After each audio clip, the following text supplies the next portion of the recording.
Jeannie Ong from StarHub, all the way from Singapore, third year in a row at our Global IR Forum, and again in the Global Top 50. It's wonderful to see you. Thank you. Thank you. It's a privilege to be here. Are you having a good trip to the States this year? Oh yeah, so far so good. There has been a punishing schedule, meeting investors across few states like Chicago, Toronto, New York, Boston next, and San Francisco thereafter, and I'm heading home. Fantastic. And I'm looking forward to seeing you in Singapore in just a couple of weeks at our conference there. Tell me a little bit about StarHub's year in investor relations. Are there any highlights that stand out for you in terms of whether it's challenges you faced or events you've held? Well, I think that one of the highlights for this year certainly would be in terms of regulatory framework. I've always said that the regulators can devalue the market faster than we can mismanage the company ourselves. And this year in Singapore, the regulator has welcomed, a potential fourth entrant from coming into the market. And that piece of news alone make me lose 1 billion market cap.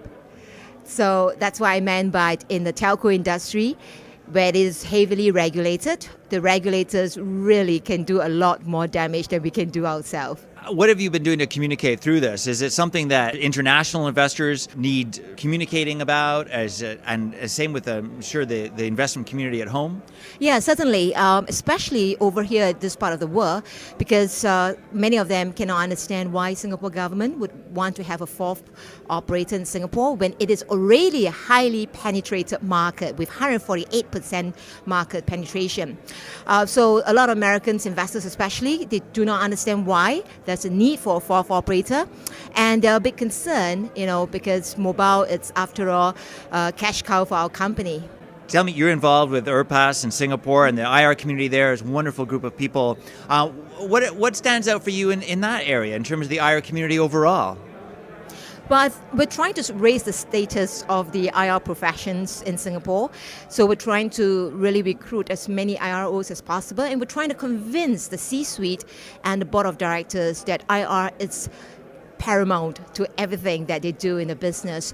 So we're trying really hard to get more members and getting the C-suite endorsement so that they know that IR is the way to go. Well, Jeannie, we're delighted to be able to honor you again this evening in the Thank Global you. Top 50. Thank you you so much for coming. It's my pleasure. Thank you.